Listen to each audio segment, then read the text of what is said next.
Hello everybody and welcome back to another not applicable Formula 1 video. I hope that you're well. We head to Baku for round 4 of the 2023 Formula 1 season, and my goodness me, am I just looking forward to seeing cars back on track. And what a place to get back underway. Slow technical corners where the walls just seem to close in on you, and then some of the longest straights on the Formula 1 calendar. It is set to be a very fun weekend. We've got our first sprint race of the season as well, and here are my predictions for it. Let's start off with the best drive of the weekend, and obviously after a few weeks away, the drivers have had a chance to recalibrate a little bit and reflect on the first 3 races of the season. And honestly, I think there's just one man who is set for a good performance now that his wrists have nearly fully healed. That is, of course, Lance Stroll. I have an insane amount of respect for the effort that he put in before the Bahrain Grand Prix to get himself back on the grid in time for that Bahrain race was just incredible. But considering Fernando Alonso has been on the podium in every single race this season, a P6 in Bahrain where he bumped into his teammate, a DNF in Saudi Arabia, which to be fair was out of his hands,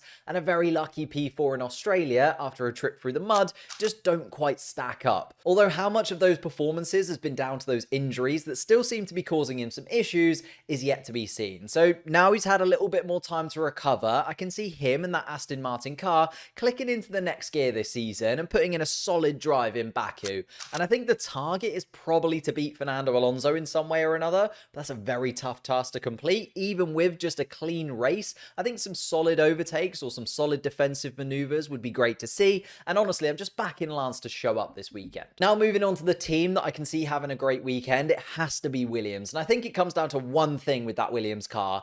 In a straight line, it is just rapid. That was probably the big positive coming away from the 2022 season for Williams. They know exactly how to get this car to be fast on the straights, and luckily for them, there are a lot of straights in Baku. Albon as well has 2 DNFs in the last 2 races, which will be incredibly frustrating for him after picking up points in Bahrain. So I can see him coming back off this break with a little bit of fire in his belly and a bit of a point to prove. If he can get within DRS range of some of those other lower midfield cars, he will have that straight line speed advantage and hopefully go for those moves, especially down in towards turn 1. And along with that, his teammate Logan Sargent actually finished in 2nd place last year in Baku when he was still in Formula 2, so he'll have incredibly fond memories of the track and will want to take that next step forward in Formula 1 and leave the last race behind, especially after how it ended with a shunt into the back of Nick de Vries. So if there is one team that I can see outperforming expectations and maybe, just maybe, being an outside shout for picking up some points, I could see Williams being that. I would also love to throw a little shout for Alpine in here. Had they not collided with one another at the end of the Australian Grand Prix,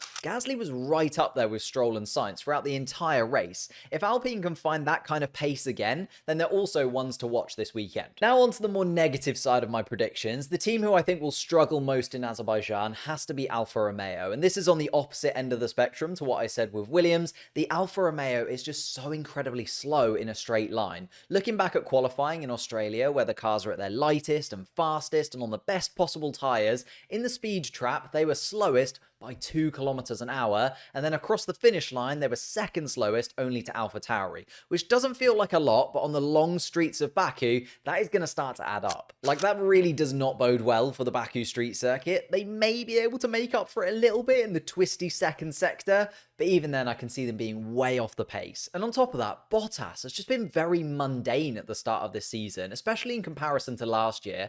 Now, I know that this is in part because the Alfa Romeo car just isn't as fast as it was in the first 5 or 6 races of last season, but Bottas just hasn't quite turned up to 2023 yet, and personally I feel is getting outperformed by Joe at this moment. Joe has outqualified Bottas in the last 2 races and finished way ahead of him in Saudi Arabia, and also finished ahead of him in Australia to pick up his first points of the season, although I just can't see Alfa Romeo suiting this track at all, and therefore I think it's going to be a very long weekend for the Alfa Romeo boys. I did also debate popping Aston Martin in here as my struggle, as they really did lack straight line speed in Australia, but they've also been talking about a few track specific updates that they're bringing for Baku that they've been working on over the last few weeks, and maybe that will overcome their top speed issue. Considering how much they've improved coming into this 2023 season, I feel like I have to trust them to get it right in Azerbaijan.